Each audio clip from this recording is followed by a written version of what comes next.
Dahulu, ombak menyanyikan nama Sriwijaya. Kini, hanya keheningan yang tersisa. Invasi menghancurkan temboknya. Tapi kehancuran sejati tumbuh dari hati yang tak lagi bersatu.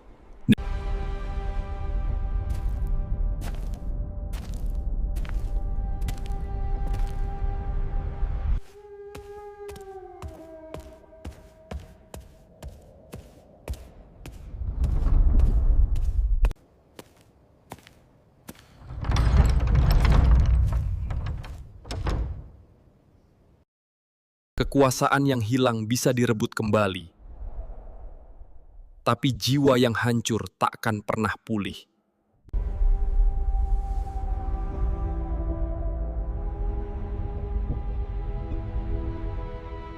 Akhir dari Sriwijaya bukanlah runtuhnya sebuah kekaisaran, melainkan runtuhnya jiwa yang menyatukan lautan.